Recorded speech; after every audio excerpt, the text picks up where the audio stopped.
The Netflix live-action Death Note movie. Oh boy, I don't know what happened here, but this is not Death Note. Despite the name and similar characters, there were times I thought I was watching a completely different movie. Now, I went on to defend Scarlett Johansson's live-action Ghost in the Shell, saying that while it was different, when it came to adapting anime and manga, it was a small step in the right direction. This is more of a giant leap backward, all the way back to the days of Dragon Ball Evolution. But is it as bad as people say? Well, yes and no. Oh, this movie has many problems. The first problem is with the characters. The only character they really got anywhere near correct was Ryuk, and William Dafoe did a fantastic job portraying him. That is the one thing that possibly saves this movie. Everyone else is essentially the exact opposite of what they were in the anime and manga. In the original, Light Yagami starts out as an incredibly intelligent, calm, handsome, and charismatic person who allows the Death Note to corrupt him into the cunning, sadistic, narcissistic, megalomaniacal, selfish, volatile, and deceptive Kira, who is more than a worthy opponent for the genius detective L. Ugh. Light Turner, on the other hand, just replace his first name with Timmy and you get the gist of his character. He is pretty much a typical whiny teenager who easily makes stupid decisions with the Death Note that Light Yagami himself would never make.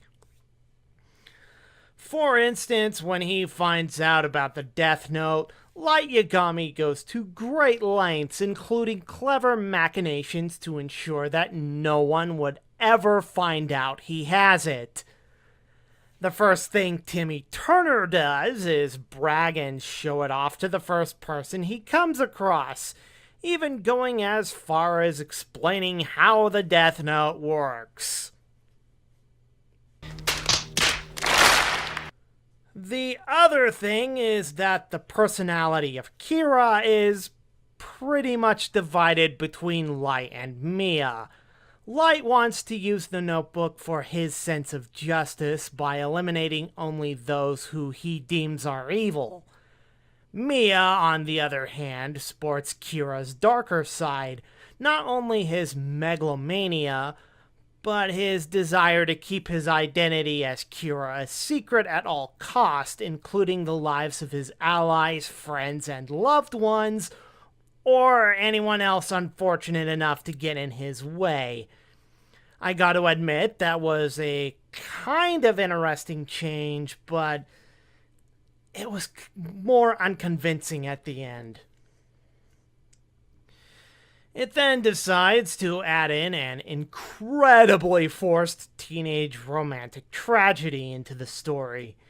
Mia, our version of Amane Misa, is basically Light's accomplice throughout the whole film.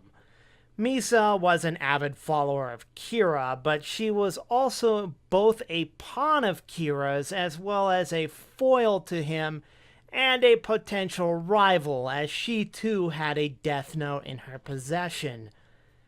Since there is only one Death Note in this movie, if you are a fan of Rem, don't bother, she is completely written out of the movie. The other issue is that the movie loses complete focus on what the story of Death Note is supposed to be. It is basically another gory action. It's basically another over-the-top, gory horror action movie. There was plenty of action in the original, sure, but it was a byproduct of the main focus, the mental cat-and-mouse games between Kira and L.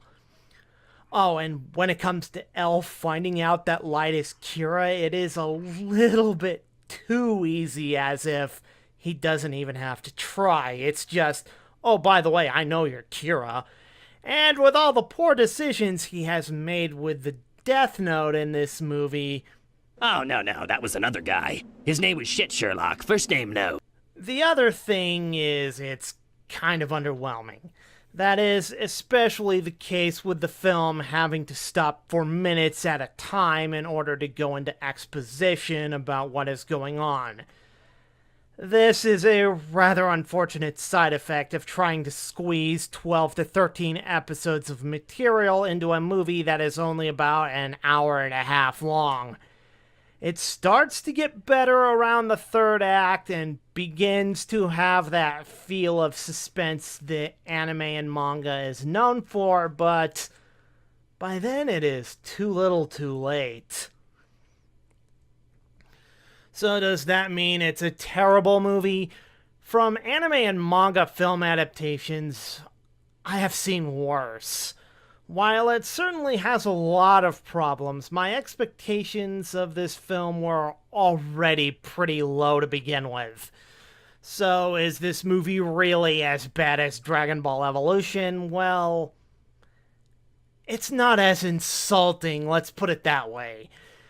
It is at least somewhat faithful to the source material, unlike Dragon Ball Evolution, while at the same time doing its own thing. It doesn't feel like a complete cash grab, and there is some fun to be had here. But let's also put into account that since this is coming from Netflix, it is not quite a Hollywood-level production either. Visually, I have no real problems with it. The visuals are fantastic, but my main issue with this movie was in the characters and the story. And because of that, I give Netflix's Death Note a 5 out of 10. Until next time, this is the American Anime Otaku, signing out.